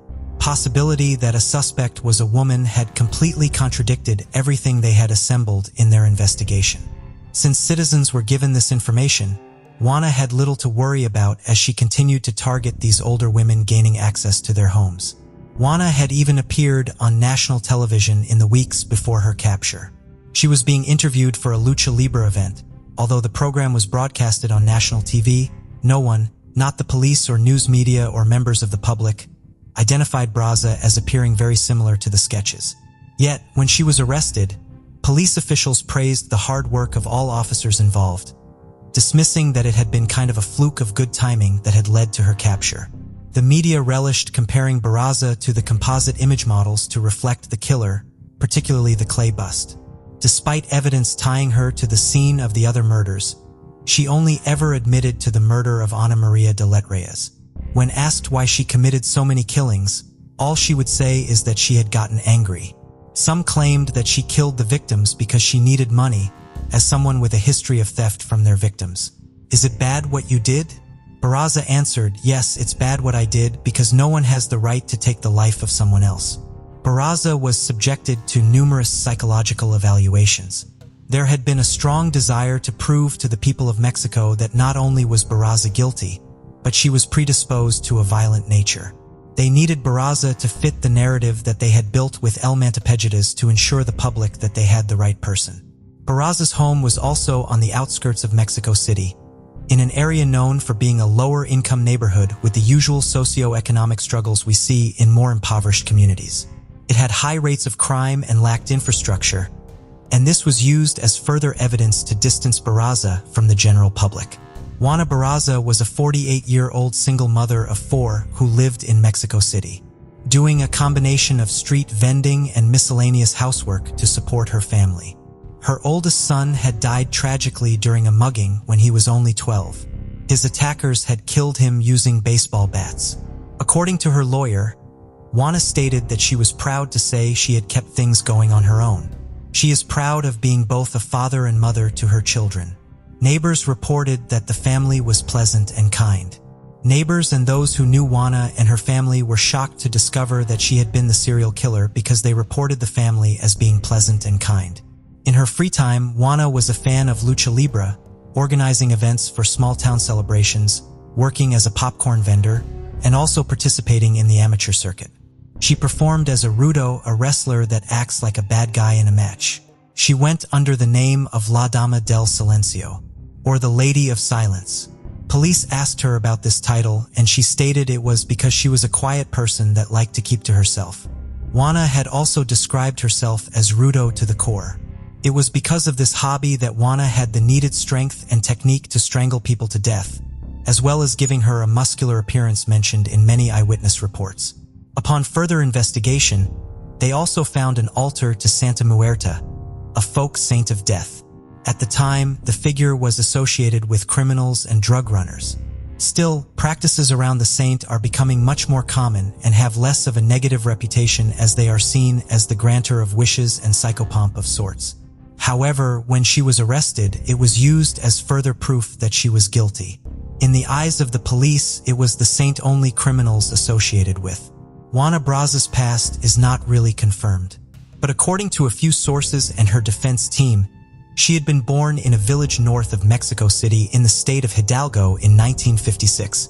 Juana never learned to read or write and grew up in a tragic situation. Juana's father was allegedly a police officer who was not in her life for long before her mother started seeing another man. Her mother was reported to be an alcoholic sex worker and was both neglectful and abusive to Juana. She would allegedly trade Juana to men for alcohol. At the age of 12, Juana was permanently traded to a man, reportedly for 3 beers. She had been kept as a prisoner for the man, and her mother lied to the rest of the family and claimed that Juana had gone off to start a new life with him of her own free will. Eventually, she was found and rescued by her uncles when she was 17. She then moved to Mexico City to start a new life. Juana was illiterate and forever resented her mother for the abuses she had suffered as a child.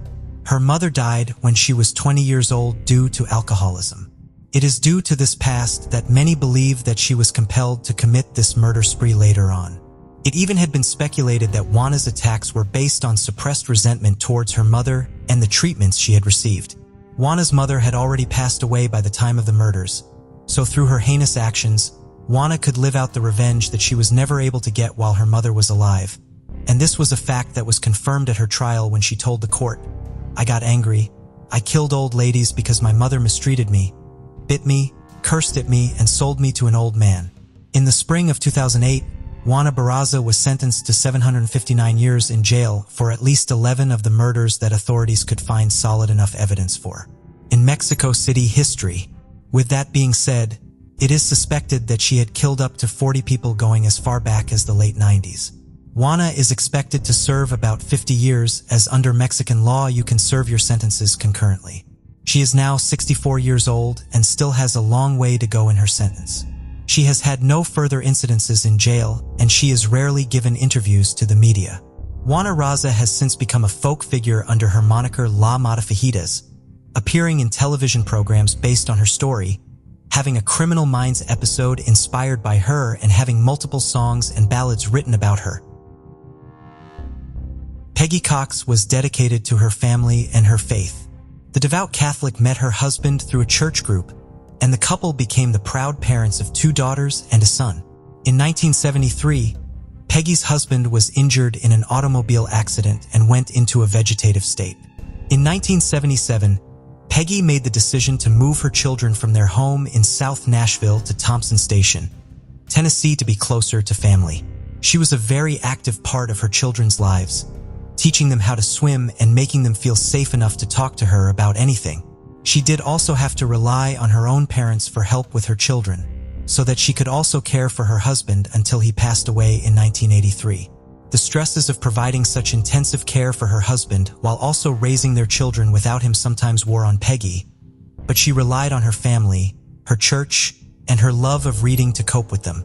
She attended 8:30 a.m. Mass at St. Philip's Catholic Church every Sunday, and could read an entire romance novel in one day.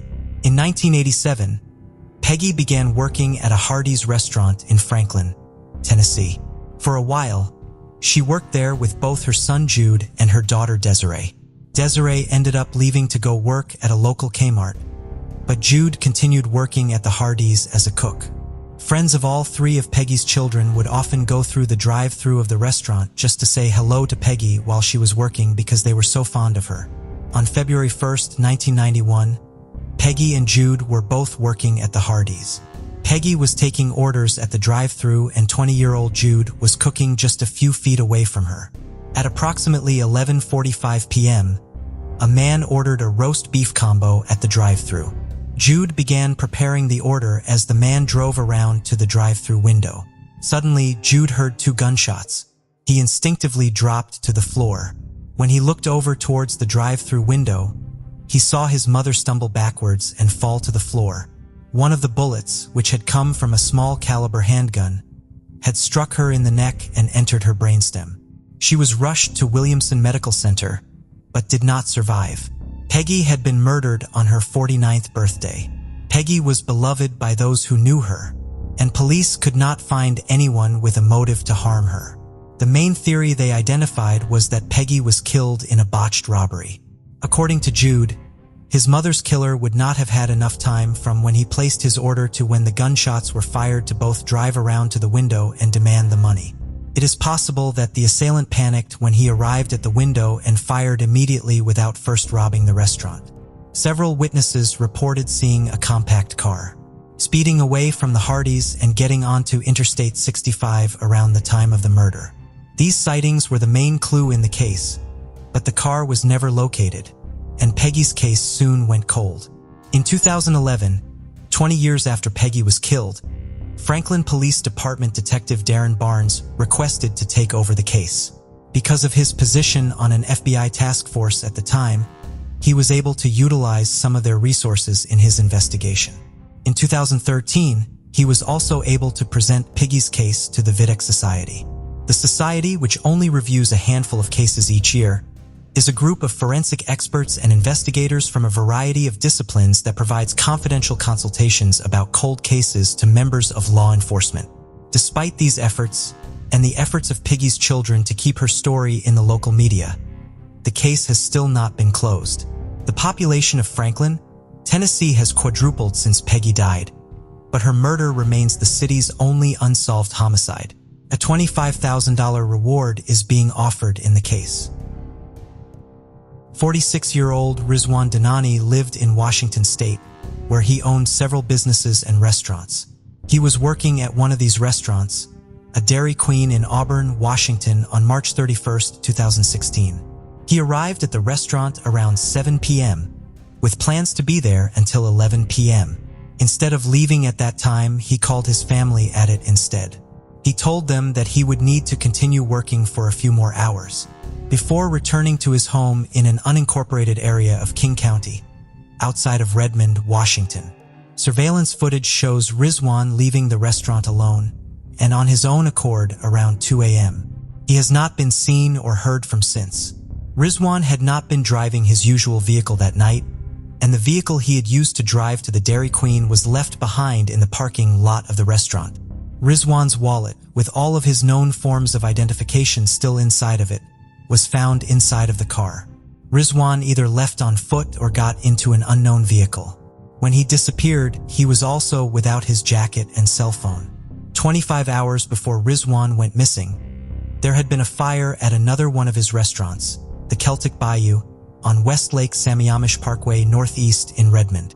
At 1 a.m. on March 31st, someone working at a nearby business heard an explosion and called 911. Redmond firefighters were able to quickly control the fire, which had not spread to any neighboring businesses, in part due to the restaurant's sprinkler system. There was extensive damage to the restaurant, but no one was injured in the fire. Police suspected that the fire was caused by arson, and the witness who had called 911 also reported seeing an unknown man walking away from the restaurant just after the explosion that started the fire. The authorities arrived at Riswan's home at 5 a.m. that morning to inform him of the fire and to interview him. Riswan had also gone into the Redmond police station to provide them with more information later in the day. Police do not consider Riswan a suspect in the arson. They are concerned about his well-being and believe that his disappearance may be related to information he may have about the fire. He remains missing. Nancy Theobald was witty, clever, independent, and accomplished. At Indian Hill High School in Cincinnati, she was a member of the National Honor Society. She received a scholarship to study in France as an American Field Service exchange student during her senior year. She was accepted into the honors program at the University of Cincinnati and began her studies there in the fall of 1977 with plans to major in finance. Dr. Jerry Theobald had been a veterinarian at the Cincinnati Zoo, but decided to open a veterinary clinic in Florida. He, his wife, and youngest children made the move to Pompano Beach, Florida, but Nancy and her two older siblings decided to remain in Ohio. The three siblings lived together in an apartment on Deccabock Street in the Clifton neighborhood of north central Cincinnati. In addition to attending school full-time, 18-year-old Nancy found a part-time job working at an Arby's restaurant that was less than 2 miles from where she lived. She began working there in October of 1977, and her supervisor immediately noticed that she was a conscientious worker who was always nice to everyone. Nancy was last seen at the Arby's on November 16, 1977, when she was working a late shift. She did not normally walk home after her night shifts, usually calling her brother Michael or a friend for a ride. On this night, however, she walked home. Michael would later report that he had left their apartment around the time Nancy got off of work, so he may have just missed a call from her asking for a ride. It has never been confirmed if Nancy did in fact call home, or any of her friends asking for a ride, whether by choice or by necessity, because she could not find someone to pick her up. Nancy left the Arby's at 10:50 p.m. to walk home. She never arrived. Nancy's family knew that something was wrong as soon as she disappeared. According to her family, Nancy was simply too dedicated to her education and family to simply walk away from all of her responsibilities, and she had nothing to run away from. She also did not have a driver's license or a car. When she left the Arby's that night, it is believed that she only had $10 and her work uniform with her. Nancy remained missing for almost 6 weeks. On December 27th, a farmer discovered her body frozen into the mud in a creek bed on his property near Westchester in Butler County, north of Cincinnati. She was partially nude. A rope was around her neck and her hands were bound behind her back. Her autopsy would reveal that she had died of strangulation and had been sexually assaulted. Nancy's case went cold for decades. In 2000, the Butler County Sheriff's Office announced that they would be reopening 4 cold cases. One of these cases was Nancy's. Sheriff Harold Gabbard also announced that he believed that Nancy had been killed by the same person who had committed 2 of the other murders being reopened. 22-year-old Tammy King was a mother of a 4-year-old son, Michael. She went missing on October 25, 1982, while she was 5 months pregnant with her second child. Her body was discovered in Riley Township, Ohio, on November 13th. 24-year-old Victoria Hinzer was reported missing by her roommate a few days after she failed to show up for her shift as a waitress at a Red Lobster restaurant on October 20th, 1976. Her body was found in a wooded area in Ross Township, Ohio, by a man walking his dog on October 31st. All 3 women were attractive brunettes from Cincinnati. They had all been sexually assaulted and strangled before being left, either nude or partially clothed, in remote areas in southern Butler County. They were killed in different years, but at the same time of year, between the end of October and the middle of November. They had all recently been working in the food service industry. Victoria and Nancy were both still employed at restaurants, and Tammy had recently worked at one. The sheriff's office had a suspect they believed to be connected to all 3 cases, although they did not publicly identify him, beyond revealing that he was an inmate at the Chillicothe Correctional Institution. Investigators went there to interview him, but he did not wish to cooperate. This suspect was not the only lead the sheriff's office was following. They also hoped that the more advanced technology that was now available to them could provide them with a suspect. Hair and fiber samples were submitted to a lab for analysis, but the effort did not solve any of the 3 cases. Nancy's family has remained dedicated to finally resolving her case, even after decades without answers. Nancy's brother Joseph, who was just 11 years old at the time of her death, kept his sister's memory alive, in part by naming his youngest daughter after her. He lives in Florida, where he works as an insurance investigator. He has also been investigating Nancy's murder. While looking at Nancy's autopsy report, he noted that blood that may have belonged to her killer was found on her sweater. When he asked the authorities in Butler County about the blood in 2019, he was told that it had recently been resubmitted to the lab for new DNA testing. So far, this testing has not located a match to the DNA. If the contributor of the DNA can ever be identified, however, it may be the break in the case that will finally close it. Maurice Neel married his wife Jean in January of 1946, when they were both just 21 years old. The couple had 2 daughters, Kimberly and Candace, who went by Candy. In 1958, the family moved to Harchington, Nebraska. Eventually, Maurice would become the town's mayor, but not because he ran for the office. Rather, their respected businessman became the first person in town history to be elected to the position based solely on write-in votes. After decades of helping her husband with his dry cleaning business and raising a family with him, Jean passed away in 1978. In 1983, 58-year-old Maurice was living in Sioux City, Iowa. He owned and operated Pfeff Cleaners on West 26th Street. He had a girlfriend, Joyce Fish, who he had been dating for a few years. Joyce would be the last known person to see Maurice on Valentine's Day of that year. He left her home around 9:30 that night, driving his brown 1981 Fleetwood Cadillac. He has not been seen since, and his vehicle has never been located. Joyce and Maurice had plans for him to pick her up the following morning, February 15th, and drive her to work. Maurice never arrived. Joyce began making calls to try to locate him, but with no success. Maurice never arrived at the dry cleaners that day, which was out of character for him. Joyce and her daughter Lori reported Maurice missing to the authorities on the morning of February 16th. At the time of Maurice's disappearance, he was hoping that his daughter Candy would end her marriage. Her husband, Delbert Buchan, was facing charges that could earn him his 4th prison sentence. Maurice reportedly had found evidence supporting the charges against his son-in-law and was willing to testify against him. Maurice vanished before he had the chance to. While this certainly would have given Delbert a motive to get rid of his father-in-law, there is no evidence connecting him to the case. Candy passed away in 2004, and Delbert passed away in 2008. Today, Maurice will be 95 years old, making it unlikely that he can be found alive. Maurice's name is inscribed on his wife's tombstone, in hopes that one day the mystery of his disappearance will be solved, and he can be buried alongside her. In 1995, 21-year-old Ronald Duck Jr., who was known as Ronnie, was serving in the United States Navy and training to become an electronic communication technician. He had just returned from 3 months at sea in February and was set to board the USS Stephen Groves again on Valentine's Day. The weekend prior, he traveled from Naval Station Pascagoula to his hometown of Eclectic, Alabama, to visit his family before he was sent back out to sea. His wife, Suzette, was just weeks away from giving birth to their first child. After returning to Pascagoula, Ronnie was given liberty on the evening of February 13th.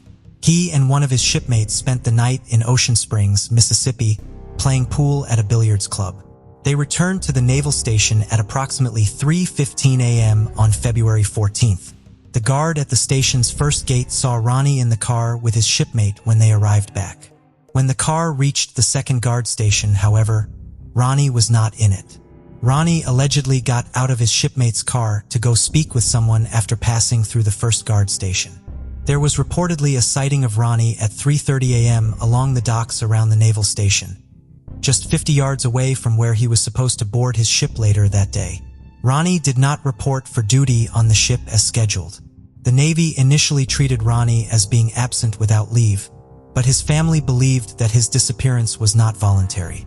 Ronnie's maroon pickup truck was found in the parking lot at the naval station. The floorboards were muddy, and a carton of cigarettes and some sailor's ivory soap Ronnie had purchased for his time at sea had been left inside of it. Ronnie's wife had written him a $40 check out of their bank account so that he could cash it in order to have some spending money. But he never cashed the check. If Ronnie left on his own accord, he did so without any resources whatsoever. Ronnie's family believes he met with foul play, largely because he had told them that he feared for his life when he had visited them a few days before his disappearance. During a previous time at sea, Ronnie had been asked by a group of other sailors to buy them all some marijuana. The person he tried to buy it from turned out to be an undercover naval intelligence officer. Ronnie cooperated with the officer's investigation and testified against another sailor. That sailor received a less than honorable discharge from the Navy for smoking marijuana on board the ship a few days before Ronnie went missing. Ronnie had also helped Naval Investigative Services before, when he had been stationed in Michigan. Some of his current shipmates learned about this and believed that Ronnie was working undercover for them. Ronnie told his family that because of all this, he was receiving threats. Ronnie's family came to Pascagoula after he went missing to set up a command center and post flyers asking for information. They made frequent trips from Alabama to Mississippi to search for him, but with no success. Ronnie's mother, Beverly, spent most of her time trying to find new leads in the case so that she could find her son's remains and give him a proper burial for the 15 years following his disappearance. She passed away in 2010 without fulfilling this goal. Ronnie's wife Suzette gave birth to his daughter 6 weeks after he went missing. At the time, mother and daughter were not entitled to any help from the Navy.